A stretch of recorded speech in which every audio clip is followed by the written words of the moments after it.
Good afternoon, everyone, and thank you for joining us for this afternoon's webinar. I'm Blaise Mishtal, JINSA's Vice President for Policy, and I'm delighted to be here today, releasing a report that we've just put out on Operation Rising Lion: Insights from Israel's 12-Day War.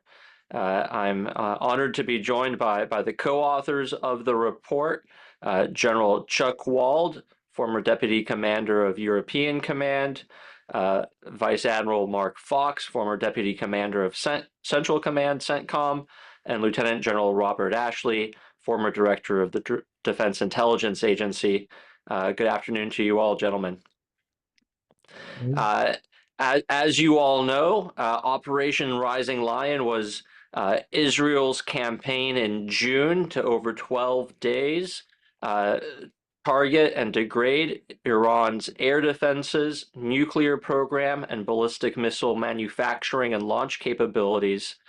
It was joined towards the end of the campaign by the United States in Operation Midnight Hammer. And we've released this report today that you can find on our website at jinsa.org, both providing new details about how that operation was planned and unfolded and its effects, as well as lessons for the United States and Israel on where we go here after the success of that operation. So let me turn first to you, General Wald. Maybe you could tell us a little bit about the report, its focus, and how we went about doing the research for what we wrote. Sure. Thanks, Blaise. Thanks for having me today. As you guys set it up, JINSA, there was a team of the three of us, a Israeli retired general officer, one of their leading operational officers, and a couple of members from JINSA, yourself and John Hanna. Went to Tel Aviv, spent a week there. Were able to meet with all the senior leadership in the Israeli national security apparatus, if you will. Had a chance to meet with Prime Minister Netanyahu and his immediate staff, which was enlightening. Long meeting there. Met with the Minister of Defense. Met with the head of the Mossad, the head of Shin Bet, and also met with some of the operators that flew the missions and performed the air defense for Israel. So it was very enlightening. We went out to one of the bases in Israel where they'd launched some of the missions from. That was, first of all, they were very open. I'm sure they were careful in some of the things they said, but there weren't too many things we couldn't talk about, and left us all with a very positive impression of, first of all, you can just read about it and it has an impact, but when you listen to the people that planned it, executed it, and actually flew the missions, it's very impressive. I think we all came away with, at least I did, with the impression that Israel, probably no other country that's an ally of the United States, could have pulled this off. We're going to talk in detail about how they planned it and how they executed it. But as you put in the report, Blaise, or the Israelis had been working on this for 30 years. And over the years, the Iranians had started building their ring of fire, their proxies around Israel to obviously eventually attack Israel and take it off the map, as Khomeini always talks about. So there were a lot of activities going on, and the precipitant for the activity in June 13th, Operation Rising Lion, was the attack in Gaza out of Gaza on Israel by Hamas. And and you can talk about this yourself, you have in the past, but that was a catalyst for Israel saying, hey, we've got to get going on this thing, because that, combined with the fact that people like Mark Milley, the former chairman of the JCS, and others had stated the Iranians were sometimes somewhere within about 2 to 3 months of potentially building a nuclear weapon. And so there was an expediency that occurred there. And a lot of things happened. The 30-year buildup kind of ended up at kind of a culmination point where Hezbollah was taken out, as we know, and the leadership of Hezbollah by the Israelis. Hamas was under attack. Syria The government fell there precipitously, and that played a big part in the attack itself. And the Israelis were after the Houthis as well, and other things that were going on. And I think the Israelis shifted, and we'll talk more about this, from a kind of a focus on the Iranian nuclear capability as the primary focus to more of a campaign focus, where they were going to attack the proxies around Israel as they did, take away their capability to help the Iranians if there was an attack, and then focus on three different main target areas in Iran itself. That would be the ballistic missiles, the air defense, and the nuclear capability itself. And we can talk in detail about that, but those all made a big difference. And the insights we got, I think, were both insightful as well as very important to the United States and their military planning and others. So I'll leave that as a starting point. Thanks, General. Maybe I could turn to you next, Admiral Fox. As General Wald said, sort of the events after October 7th made Israel rethink some of its plans for dealing with the Iranian threat. Can you elaborate on that a little more and tell us what we learned about how they planned and when they planned Operation Rising Lion? Yeah, thanks, Blaze. I appreciate having the opportunity to work with you and JINSA. It's really a remarkable set of circumstances that came together. As General Wald had already mentioned, so the Iranian overall game plan had been, we want to have proxies, the Lebanese Hezbollah, Hamas, the Houthis. We want to have ballistic missile capability, and then ultimately a means of delivery of a nuke as well. So conventional missiles, and then the nuclear program. The context, the Israeli DNA changed on October 7th. The gentleman that we talked to, who was responsible ultimately for planning the campaign of Rising Lion, he told us as well, he says, I've got to live with the fact that I was on watch. It was my responsibility on October 7th, and when we were caught and by surprise. And so before, the Israeli mindset had been, this is a problem to be managed. I'll probably pass it off to the next guy. It's something that we're just going to sort of have to deal with, and we'll work our way as time goes by. When Yahya Sinjar in Hamas didn't coordinate his attack on October 7th with the supreme leader or anybody else. Now, after the Hamas attack on October 7th, which was horrendous, there was a low-level kind of, Nasrallah up in Lebanese Hezbollah had his mindset of a tit for tat. That's the world that he lived in his entire life. We do something, they do something back. It's kind of a back and forth and back and forth. And so one of the things, but none of the other pieces of this ring of fire came together. Iran didn't double down. Lebanese Hezbollah, there was low-level activity up north. There were 100,000 Israelis that were evacuated from the northern part of Israel. But their DNA changed, and it went from, we were going to do some sort of a precision strike against just the nuclear program, to this is going to turn into a campaign. And it's more than just the nuclear program, because in fact, another growing threat was the Iranian capability of producing ballistic missiles. And it was clear, so as this kind of went back and forth, it was in the early part, on 1st of April, the Israeli Defense Force killed an Iranian general, two Iranian generals, in the consulate in Damascus. That set off the Iranian response, where they, for the first time, on the 13th and 14th of April of 24, actually launched missiles directly from Iran into Israel, or at Israel. It was a very effective defense. There were very, very few, if any. There was some minor damage at some of the airfields. But this was the first time since 1991 that other nations had come together to defend Israel. France, UK, Jordan. It was really a remarkable, and there was no treaty, there was no, everybody came together, the US obviously.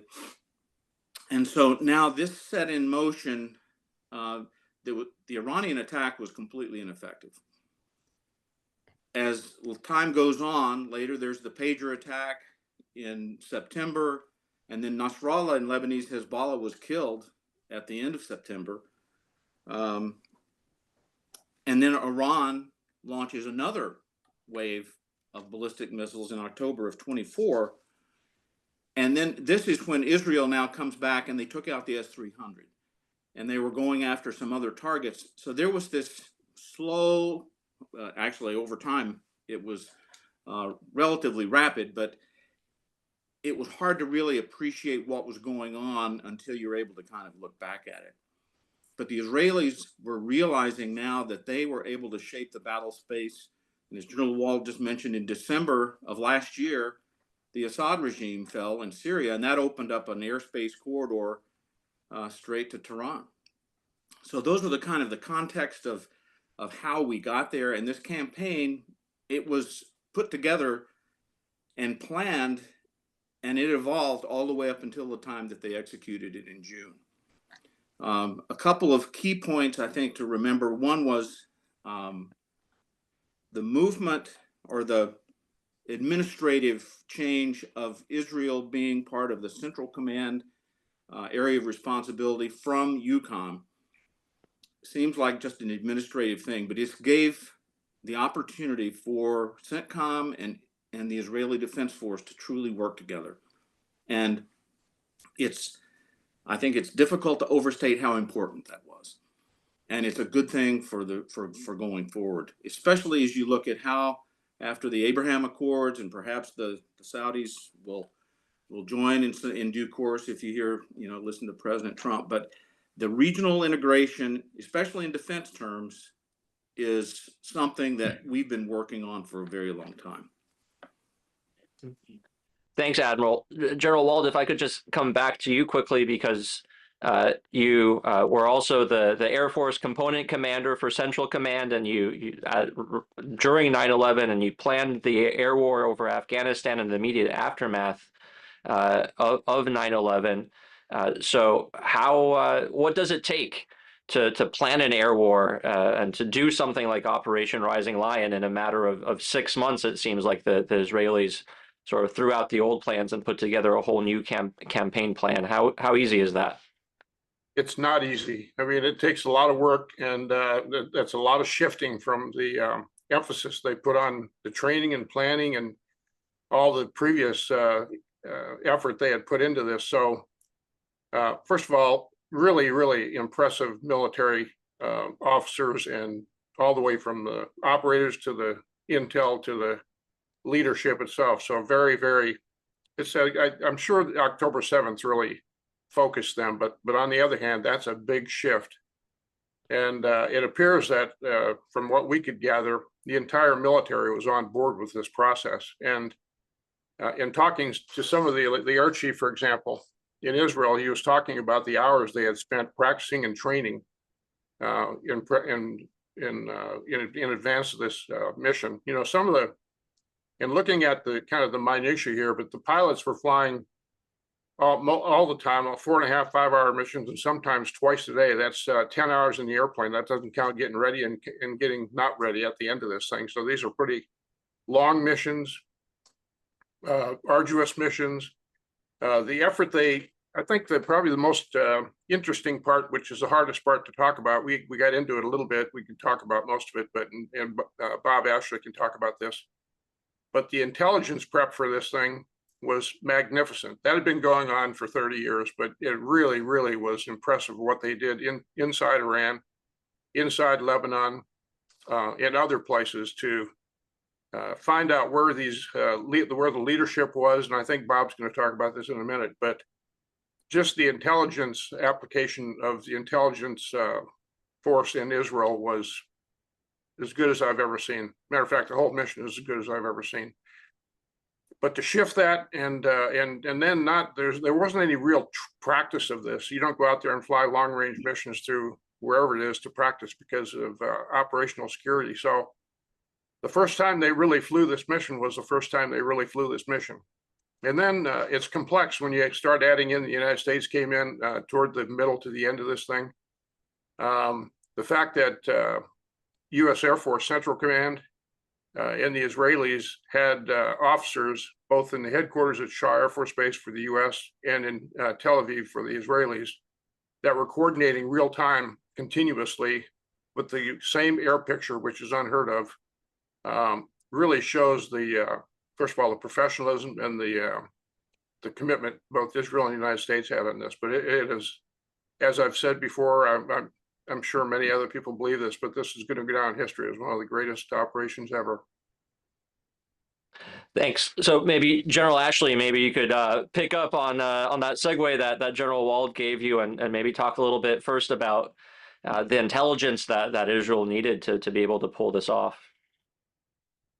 Yeah, so this doesn't happen overnight. And again, for Blaze, the JINSA team, really honored to be part of this, working with General Wald, John Hanna, and Admiral Fox. And it really was unprecedented access. And, having been a career intel professional and having worked with the Israelis since my time as the CENTCOM J2 in 2010, not a stranger to their capabilities. And even having seen that over the period of the last 15 years, it's still very impressive. So let me hit a little bit of the outcomes and I'll come back to the intel topic because as we've talked about, okay, so you've done all these things. What have you achieved? And I think it's fair to say there are strategic effects on the nuclear program, strategic effects on command and control, as well as on the missile program and air defenses. The interesting thing is within the first couple of minutes, they were able to eliminate, for all intents and purposes, the Iranian Revolutionary Guard Corps Air Force commanders. And so I've never been a big advocate of saying, decapitation works, but when you decapitate an organization like the Iranian regime, given how centralized they are in their decision making, this has a exponential effect. And so the ability to take out the command and control across a number of services had a really deleterious effect on how the Ayatollah was able to execute his own decision making and how he's able to work through the process of determining what are the next actions that the Iranian regime are going to take. So I'll come back to that in a minute. Like we said, 30 years getting ready to do this. Probably a couple of weeks for the actual air work because they were going through all the prep. But the other part of that was very deliberate because they were desensitizing the Iranians to what exactly they were doing, or, the key part is when you're going to do it. If you're in the intelligence community, you deal a lot with indications and warning. And then the hard part is when. You can have indications and warning of something is about to happen, but they're really incidental pieces of when is this going to happen. And so it was kind of interesting that when the mission actually executed, one of the top commanders was so unprepared that the munitions struck his home, pinned him down, and he thought it was an earthquake. Now, if you're not familiar with Iran, they have a lot of earthquakes. But the fact that he actually thought about that and attributed it as an earthquake is rather interesting. But just imagine in the first 4 minutes of the campaign, you take out all the Iranian Guard Corps air commanders. That's pretty impressive. But the intelligence is something that they do probably better than anybody, actually. My assessments there are a peer with us, and in some ways, what they're able to do on the human side of the house, they're better. And so this has to develop over time because you're looking at the opportunity. Then things start getting more and more compressed. But what you really have to do is you've got to map out the air defense. That's not a real dynamic target. It doesn't move around a lot. You got to map out the missile infrastructure, production facilities. Those aren't moving. They do have mobile missiles, so that's a problematic. Using solid fuel allows them the ability to do that because they used to have liquid fuel, which meant you had to sit for a while and you had to fuel it, and it took time and it was a different signature. So add a degree of complexity. But the real thing is looking at pattern of life of the leadership. And so one of the things that we did over 20 years in Afghanistan and the time that we were in Iraq, as well as the strike on Osama bin Laden, is the ability to layer intelligence, whether it's human, signals intelligence, cyber, to penetrate and look at patterns of life of the key leaders.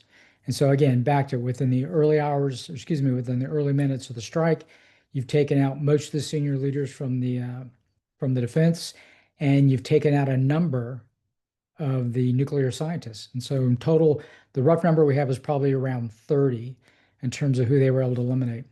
The other key part of this is the performance of the F-35. Hands down, the Israelis said this is an indispensable item for us in our inventory. And not only is it a fifth generation fighter, it's a fifth generation fighter that was able to integrate with the drones that were providing targeting that would come back. It operated much like a battle command system, like an AWACS platform, and it was able to hand off targets and move the other fourth generation aircraft they have, F-16s, F-15s, to engage targets. And so the battle management of the F-35 was really impressive to hear about. And when you look at it, this is a U.S. platform, but the nation has flown more combat hours than the F-35 is the Israelis. One of the vulnerabilities we did discover is air refueling, and that is an absolutely critical capability. When you look at the distance that's involved to go from Tel Aviv or wherever the airfield was in Israel and wherever you were going to strike in Western Iran. So that was a key piece, and we'll come back to that in some of the recommendations. But it's kind of interesting that you have these older generation refuelers and you have fighter pilots that saying, I felt more safe on the fighter mission than some of those guys that had to fly around with the refuelers. We'll talk a little bit about what's damaged and what's destroyed. Large portions, probably more than half of the Iranian launchers for the missile capabilities were destroyed within the 2 weeks. As far as the nuclear program, when you look at doctrinal terms, you talk about something that's degraded, destroyed, or damaged. And so we'll talk about damaged and destroyed. If it's destroyed, there's no operational capability there. If it's damaged, there's some residual capability. And part of why they assessed Fordo, which is where the B-2 struck, as damaged is much like the Iranians, they are still digging into the mission space, trying to find out the magnitude of the damage.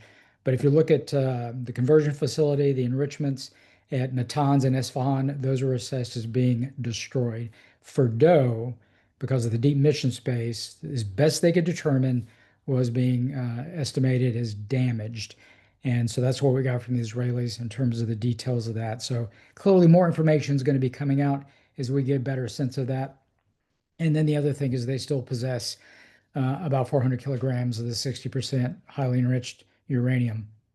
What we don't know, and they didn't disclose, whether they have discerned that over the course of, from June till November till now, is the location.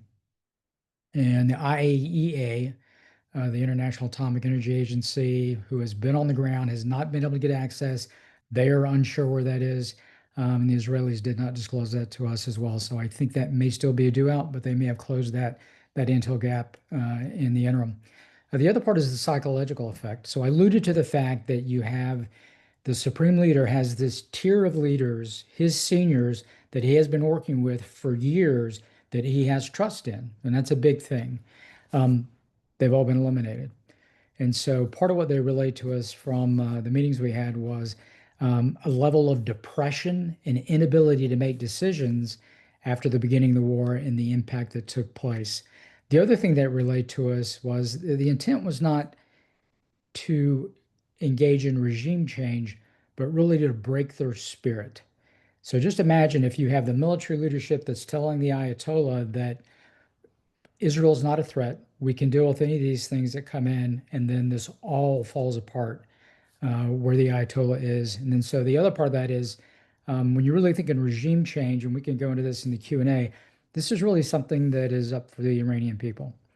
And this strike, it's the regime, not the Iranian people. Much like we talk a lot of our adversaries, not the Russian people, but the leadership or China for the same. They are taking some steps to reconstitute. There's some early signs of rebuilding the missile defense. China provides precursor dual-use chemicals that allow them to do the fuel for the solid rocket missiles, and some work on some of the nuclear sites. So that is ongoing. As far as the missiles themselves, probably about a 60% degrading in the capacity of what they had. And then the last thing is, and Admiral Fox talked about this, which is really the proxies. And so significant degradation to Hamas, to Hezbollah. You get Shura in Syria that handles some of the issues there. You have opportunity created by the departure of Assad. But one of the things that remains a thorn in everybody's side is the Houthis. And one of the things that the Israelis told us is they were going to be very deliberate in their prosecution of the Houthi leadership and trying to determine what's the real center of gravity, because that's been a challenge for both not only the Israelis, but for the U.S. as well. And so that is a work in progress. And so lots we can talk about as we get into the Q&A, but Blaze, back to you. Thanks, General. Admiral Fox, maybe I could turn to you quickly to talk a little bit more about the timing of Operation Rising Lion. Sort of you mentioned the urgency in terms of both the nuclear and ballistic missile advances Iran was making. But there has been some debate here or reporting in the U.S. saying, well, maybe Israel wanted to go earlier, but they were stopped by the United States. Maybe you could talk a little bit about what we heard from the Israelis about why they went when they did or when they wanted to go, but also about why the operation ended when it did, and if that was also something of their choosing or not. Thanks, Blaze. Well, one point that President Trump had come out and announced to the Iranian leadership to say, okay, it's time for you now to step up and basically give up this capability. I'll give you 60 days. Now, the Israelis that we talked to didn't necessarily or specifically key in on that, but as it turns out, the beginning of Operation Rising Lion occurred on the 61st day. And so, but the other thing, in Israeli circles, there was a concern of what if the Iranians, try to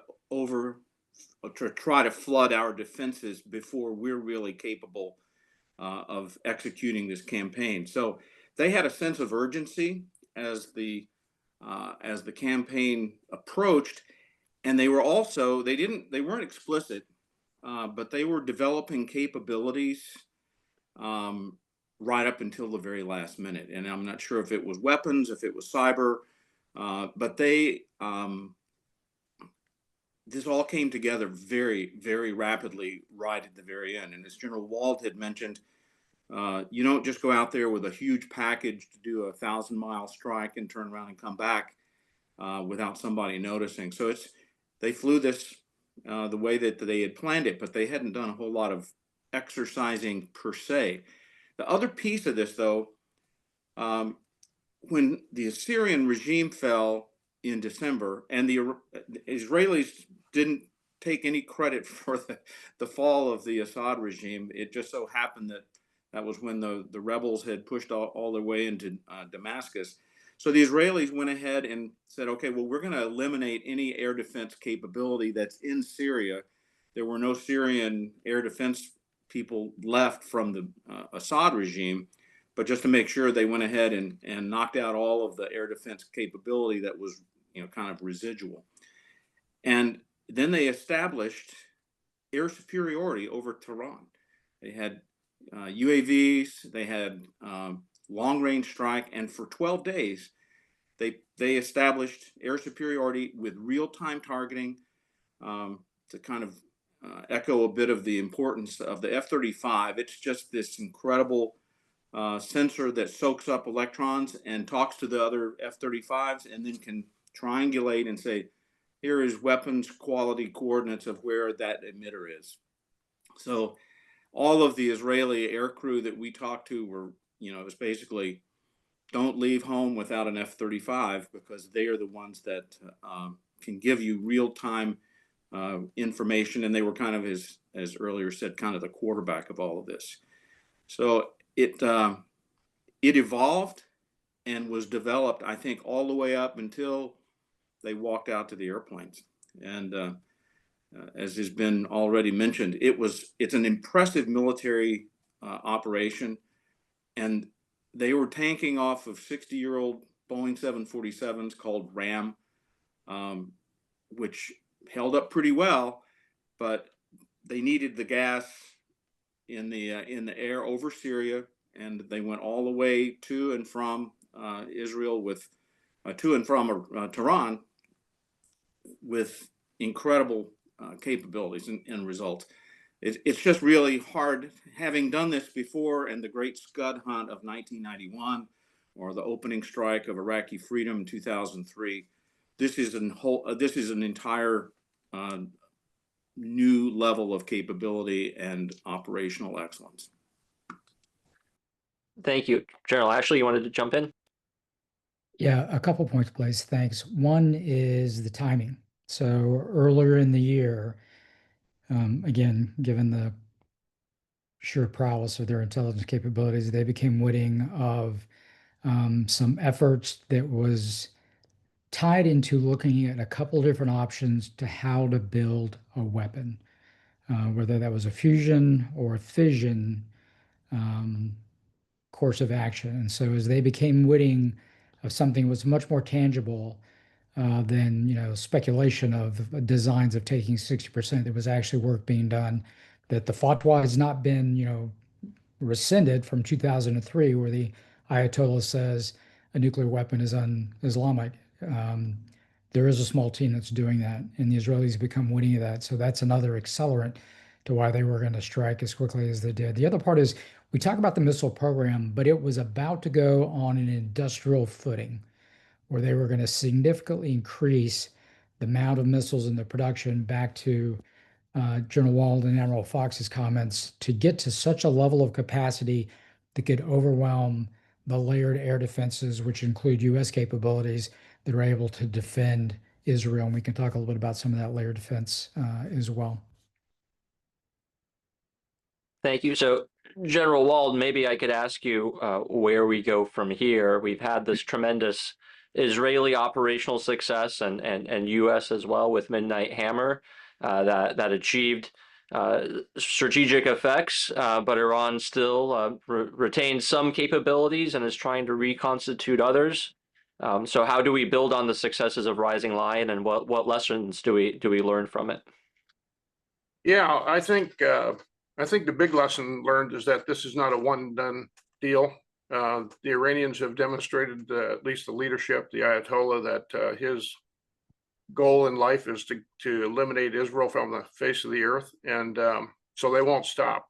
And part of the reason Rising Lion occurred the way it did is because of the, as was just talked to by General Ashley, is this increase in the ballistic missile development capability, and previously to that, the introduction of high-end air defense capabilities that fortunately the Israelis had been taken out earlier. But those three things added to the fact that Iran, in my estimation, hasn't given up on the fact they want to build a nuclear weapon at some point, and they want to get rid of Israel.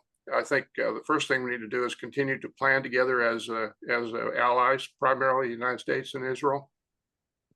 You really have to get a lot of credit to Mike Kurilla and now Brad Cooper for the involvement of CENTCOM, and we could talk about that a little bit later, but that's not a trivial issue. And the United States helped with the planning. They were involved in the execution itself, as we talked about a little bit earlier, from an integrated air defense standpoint. We recommend that continues to grow. Not only that, maybe expand into the other GCC countries if possible. That would be a good thing.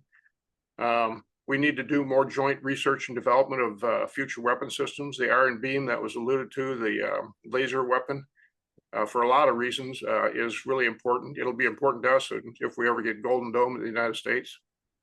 I think we need to stay on the offensive. I mean, I sound like a warmonger, and I know we talked about this a little bit on the trip, but I think maybe Admiral Fox mentioned earlier that the previous strategy for Israel in the Gaza was called mowing the lawn. That's kind of when it started to get too threatening, we're going to take care of part of it and then let it settle into where it was. I don't think that it's not a good philosophy for Iran. So they've really got to watch closely as they try to develop more ballistic missile capability. They try to restore their air defense capability, and they'll continue to go after nukes. And as General Ashley alluded to, we're not sure what the talent level below the initial high-level nuclear scientists and engineers that were killed, how that is. But you can always buy nuclear capability from other countries. We've seen that in Pakistan in the past, and who knows what North Korea would do. So I think we got to keep a close eye on that. The intel collection, we could talk about that for hours, but I don't think we could do much better than what had happened, but I think they need to continue a pace there. I think the future capabilities for Israel need to continue to be improved and modernized. Adam Fox mentioned the KC or the KC-135s and Boeing 707 Ram. The Israelis have had KC-46s on order for a while. It's been slow coming. They're going to get those, but they need them. By the way, the B-2s refueled off the Israeli aircraft refuelers as well. They don't get in there the round trip without refueling. Matter of fact, when we did Afghanistan in 2001, they took 6 refuelings for the bombers to complete the mission. So they actually benefited big time too from the refuelers, and that would benefit us to have that kind of capability. We've talked about this in JINSA before, but we're highly recommending that the United States establish a base, maybe more than one, of primarily air capabilities, but also air defense capabilities in Israel. I think it's time for that to happen, and they've had plans for that in the past. They've never executed it. We think it's time for that. We think the regional cooperation, I mean, there's a lot going on this week. We talked about it earlier today with the F-35 potential sale to Saudi Arabia. But having a more regional integrated air defense capability, I think, is important. I think Brad Cooper will work on that. Kurilla started it. And then I think we need to block the access to global markets more for Iran. That's more of a diplomatic issue, but it's important that we watch and stop the replenishment of things in Iran, where they get their capability to develop a nuclear weapon, where they get their raw materials for that, where they get their knowledge for that, and how they can reconstitute their air defense capability is going to be very significant. We need to watch that. If I were the Israelis and I saw them put up a new 300 system, I'd go after it. But those are our primary recommendations.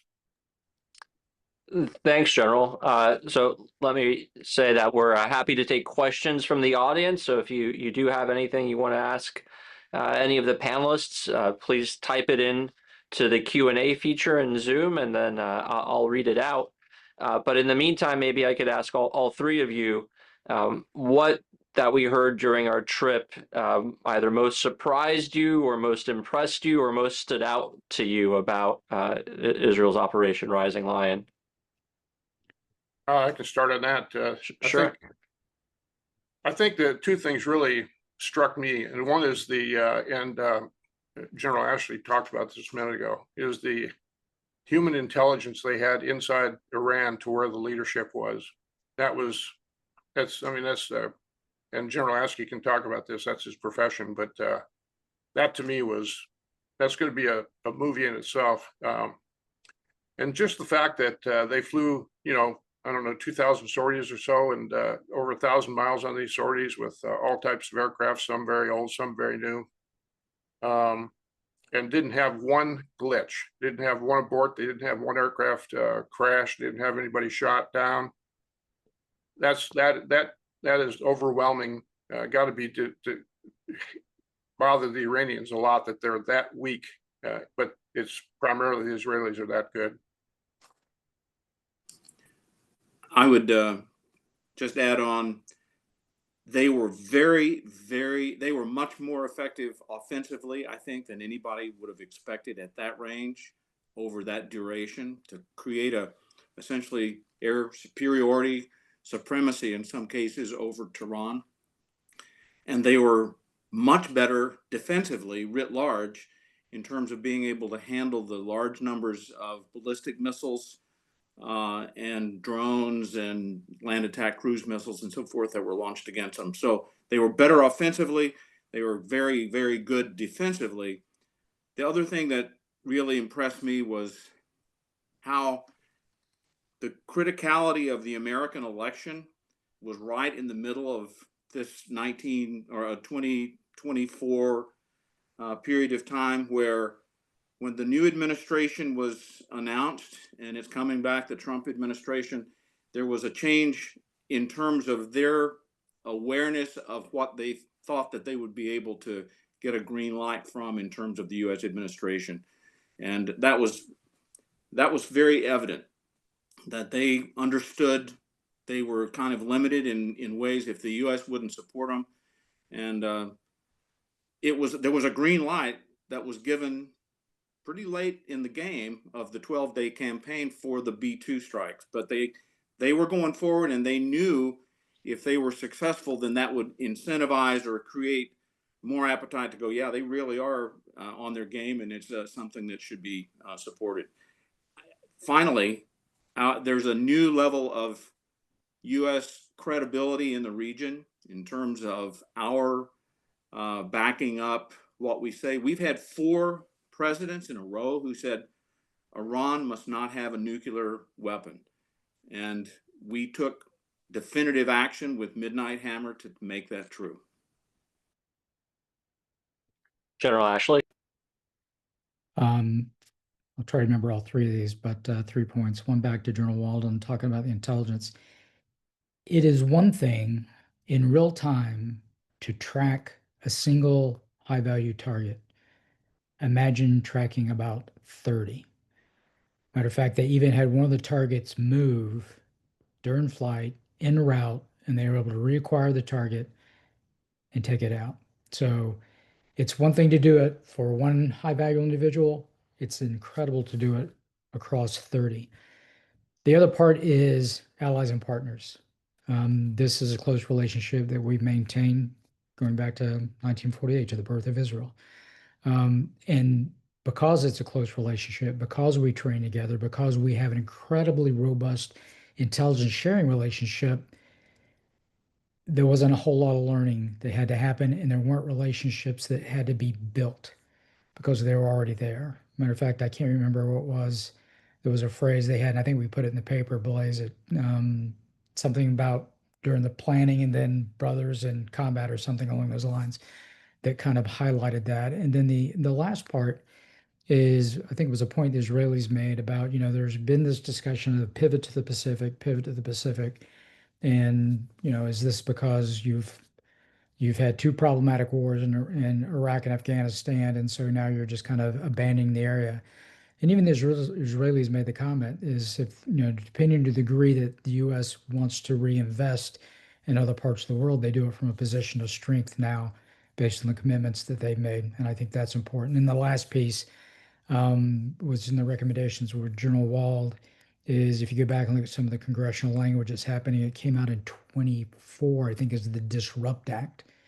And so we realize we have to look at the national instruments of power, diplomatic, information, military, and economic, and think about what it means to see the collusion of China, Russia, North Korea, and Iran, but also look at how we go after them across the national instruments of power. And part of that is making sure there's economic blockades as well as we move forward. Yeah, I think that phrase was "partners in peace, brothers in war," General. And I think that was a Yep. patch that we saw the Air Defense Commander wear with sort of the Israeli and U.S. flags on it, symbolizing the partnership that they had during the war. We have a question from Terry Wolf asking, did you address how the Israelis degraded Iran's drone capabilities? Also, how many strikes do you believe Israel executed during the 12-day war? I mean, I think on the strikes, Blaze, I may be wrong, but I think what we heard from them is they had about 2,000 strikes total. And from a drone standpoint, this goes back to what Admiral Fox was talking about earlier. The UAVs were detected by a lot of things. I mean, the Israelis got great air defense, but most of them didn't even get into that airspace. But from the standpoint of the F-35 picking them up, the F-35, just like as Bob mentioned, is like a mini AWACS with a whole bunch of combat capability, and there was a whole bunch of F-35s. And they were able to detect drones at low level against ground clutter, as well as the other aircraft. The 16 and 15 have good radars as well, but they pretty much defanged their drone capability. On the other hand, the Israelis really maximized their capability in the drones from a loiter standpoint. That really helped out with finding targets real time, helping with the intelligence, helping with the targeting. So having drones is one thing, and knowing how to use them and being capable with is another. The Israelis were capable. The Iranians didn't seem to be very capable. Yeah, because one of the things that's coming from a doctrinal standpoint is man-to-man teaming. And this is, kind of a fledgling demonstration of that capability. In one point that we were having a discussion about the expense of an intercept missile or a vehicle versus a low-cost drone, we learned that they actually used Apaches airborne with an air-to, using their 30mm cannon in an air-to-air fashion to eliminate slow-moving drones. So that, it wasn't always a high-end solution. It was basically using a helicopter to shoot down a relatively slow-moving drone. Yeah, Blake, you may know the number. I think overall they took out about 86 or 7% of everything that was launched against them. And I think it was almost 100% on the drones. There was some 100% of the drones. Yeah, Yeah. and I think what we saw was that the drones really only featured most heavily in that first 24-hour period right after the opening strikes, where the Iranians weren't able to muster any ballistic missile response at first, and all they were able to do is launch these drones that I think 99% were eliminated by the Israelis, and then I think largely didn't feature for the rest of the conflict.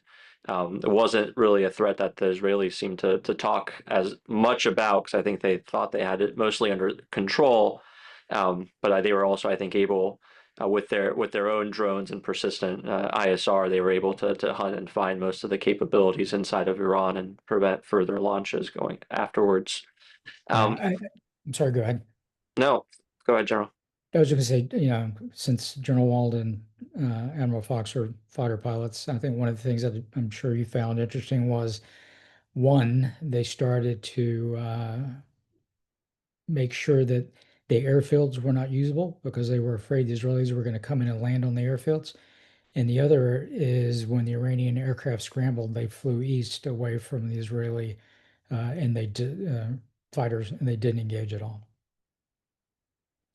I guess a follow-up question to that is, did we get any insights into how the Israelis conducted airborne C2 across these enormous distances?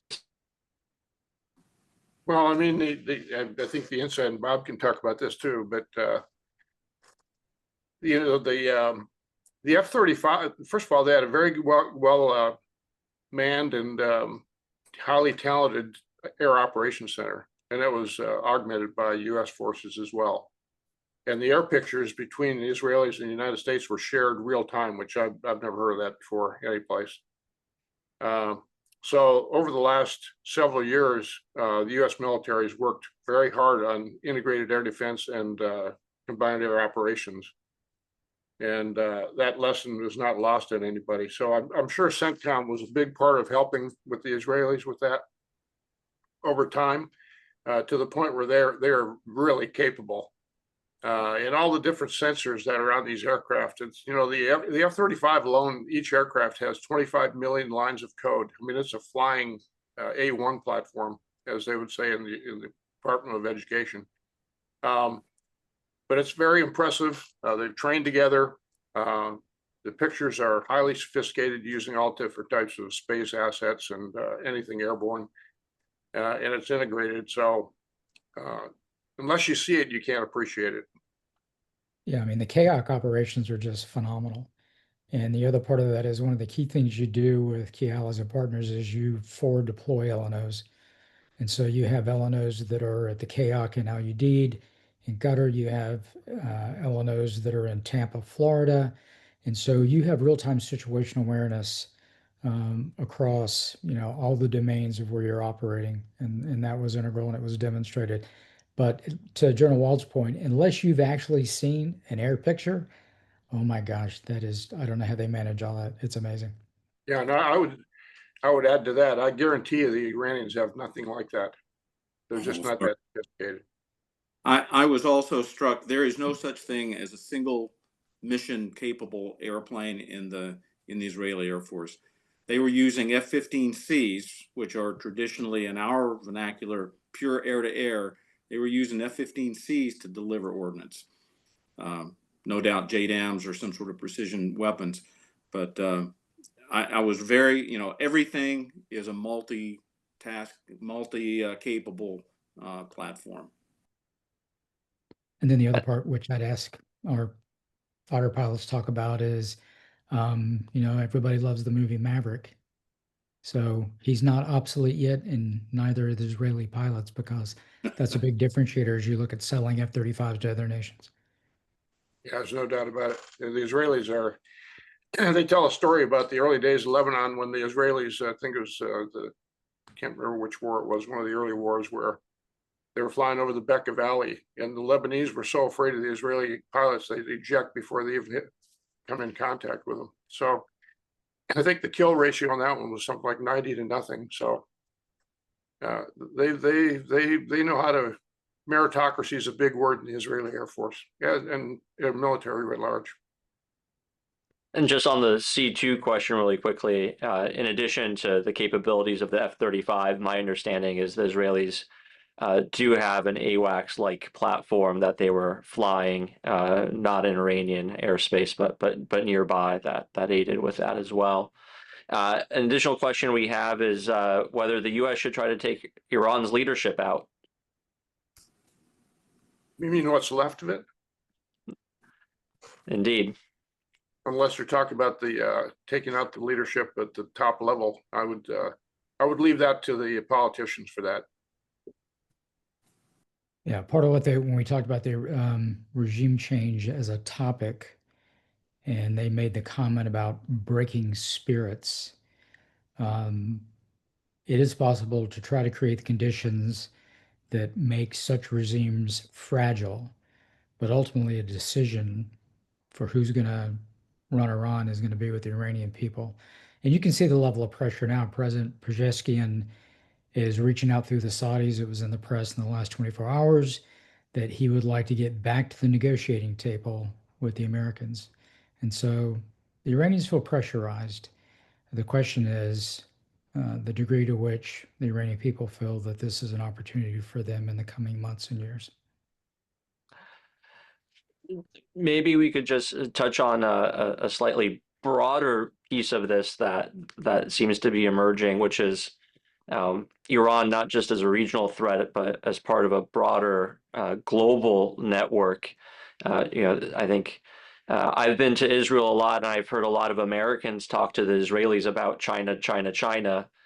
This was the first time I heard Israelis talking to Americans about China, China, China, and their concerns that the Chinese are going to help the Iranians rebuild and reconstitute. And I think we've seen already reports that some precursor chemicals for solid fuel for ballistic missiles has been shipped from China to Iran.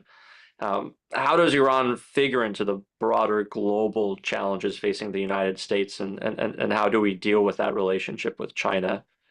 Any thoughts?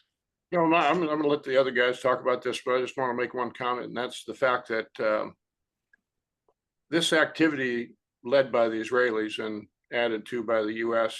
Has really thrown a loop into China, Russia, and North Korea, for that matter, from the standpoint of the capabilities. So I think the net near-term effect is going to be a big deterrence for us, the United States, that we gain from this, from the standpoint of Western capabilities, if you want to call it that.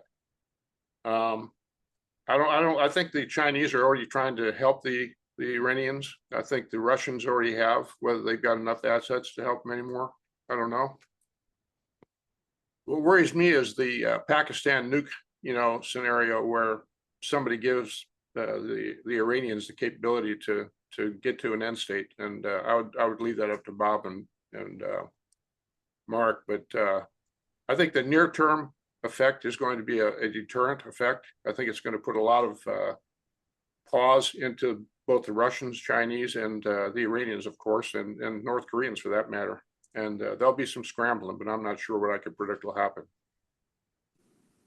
I think China is an issue that we're going to have to work very hard on. In that, what did if you look after Desert Storm, what was the Chinese lesson learned? It's like, holy smokes, we've got to. And then the 90s, where we had a couple of carrier battle groups go over there, and they were incapable of doing anything, and that spurred them into the ballistic ship missile program. So over long periods of time, we're going to have to deal with China as the near peer that they've become, and it's pretty impressive to see what they've done. We need to figure out a way to make the Chinese believe that it's not in their best national interest to help support the Iranians. But the Iranians have oil that China wants. So there's going to be this is as Bob had said, this is diplomatic, this is intelligence, this is military, this is economic, this is something kind of the whole of government whole of government spelled with a W that would work towards that end. I agree with that. I think the other thing that I think we all took away, I did for sure, but is our industrial base needs to crank up.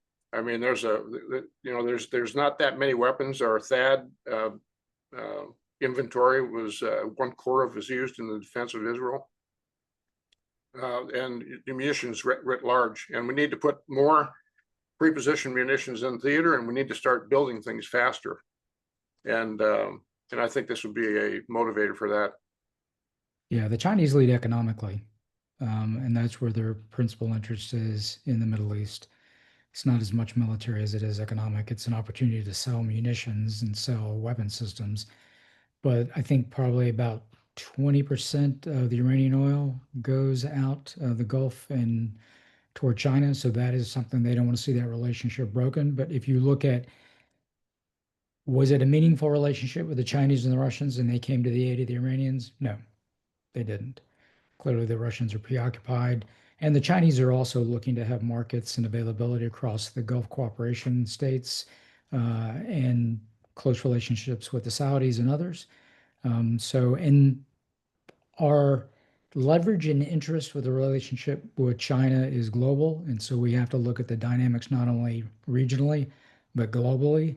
And where we do have leverage or where there is something that we can do where we can align to get them not to provide either, whether it's dual use materials or to replenish an air defense system or provide them hardware that may be problematic for the Israelis. The other thing we didn't talk about is, which is a point of friction for the Israelis, is the relationship with Turkey as it relates to regional issues and as it relates to Syria proper. Clearly, the Israelis are not looking for the Turks to have any kind of a military presence in Syria, although they're looking to court the new president, and they'd like to, minimize whatever Russia keeps in place along the coastline. All right. Well, maybe we can end with not a question, but a comment from one of our audience members. Jack Kraft says, as a Jewish American and a Citadel graduate, I want to thank each of you for your service to our country and your service to JINSA, as well as being supporters for Israel. I couldn't have said it better myself. General Wald, General Ashley, Admiral Fox, thank you so much for helping spearhead this report. Thank you to our audience. I'd encourage you to go to jinsa.org to read all about Operation Rising Lion and the insights and lessons that we've gathered from it. And thank you, and have a good afternoon, everyone. Thanks, everybody. Thanks, Blaze. Thank you.